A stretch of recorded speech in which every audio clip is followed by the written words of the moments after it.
Good evening friends. আজি মই আপোনালোকলৈ এটি পিঠাৰ ৰেচিপি লৈ আহিছো। আশা কৰো সকলোৱে ভাল পাব।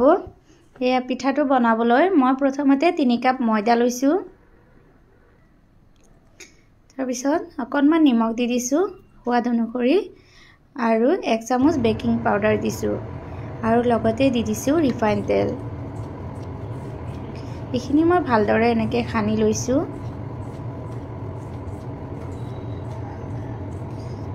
ধুনিয়াকে খানি লৈ তাতে মই এতিয়া গৰম পানী দি দিছো। গৰম পানীৰে মই ডোটো বনাই লম। মই এতিয়া প্ৰথমতে চামুচেৰে অলপমান খানি লৈছো কাৰণ বহুত গৰম আৰু এতিয়া মই ধুনিয়াকে ডোটো বনাই লৈছো। এতিয়া মোৰ ডো বনোৱা হৈ গ'ল। এতিয়া মই এইখিনি এটা সাইডত ৰাখি থৈ বাকি প্ৰসেসখিনি স্টাৰ্ট কৰিম। এয়া মই নাৰিকল ৰুকি লৈছো এইদৰে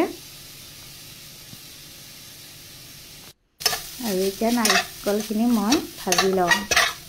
প্ৰথমতে নাৰিকলখিনি অলপ সময় ভাজি লৈছো। এতিয়া মই তাতে চেনি এড কৰিছো। আপোনালোকে আপোনালোকৰ সোৱাদ অনুযায়ী চেনি এড কৰিব কম বেছি। আৰু এইখিনি মই ধুনিয়াকে লৰাই চৰাই নাৰিকলৰ পানীখিনি শুকুৱালৈকে মই অলপমান সময় ভাজি লম। তাতে মই কেইটামান ইলাচিৰ গুটি দি দিছো। ইলাচি দিয়া নাই গোটা ইলাচিৰ গুটিখিনি উলিয়াই তাতে দি দিছো। ধুনীয়া এটা ফ্লেভাৰ আহে।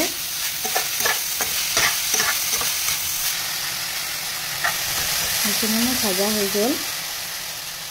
এটা বাটিত লৈ লৈছো আৰু এতিয়া মই এয়া ৰুটি বেলি লম। মই দৰে ডাঙৰ ৰুটি বনাই লৈছো। আৰু মই এতিয়া এটা ফ্ৰেম লৈছো। এয়া জুন শেপৰ এটা ফ্ৰেম লৈছো আৰু তাতে মই ৰুটিটো দি দিছো আৰু নাৰিকল দি দিম। নাৰিকলখিনি দি পেলাই এতিয়া মই এটো এয়া কাটি লৈছো। মোৰ এই ফ্ৰেমটো অলপমান ডাঙৰ যেন লাগিছে। মই ভাল পোৱা নাই ইমান এটা। অলপমান সৰু হলে সাইজটো ভাল লাগে দেখিবলৈ পিঠাকিটা। তো মই দুটামান পিঠা এইটো ফ্ৰেমত বনাইছো আৰু বাকিখিনি মই এটা সৰু ফ্ৰেম লৈ তাতে বনাম। ইয়াক মই এতিয়া সৰু ফ্ৰেম এটা লৈছো। লৈ পেলাই ইয়াতে এতিয়া মই পিঠাখিনি ধুনিয়াকে এটা এটাকে বনাই লম। গোটেইখিনি বনোৱা হলে পিঠাখিনি মই ভাজি লম। আগতে পিঠাখিনি বনাই লৈছো।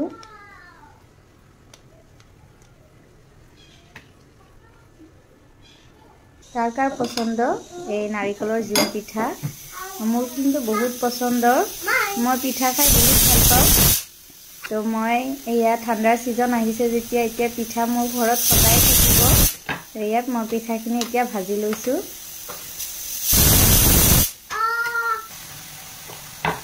চাওকচোন ইমান ধুনীয়াকে ফুলি গৈছে। মই লুটিয়াব পৰা নাই। হৈ গৈছে মোৰ পিঠাখিনি ভাজা।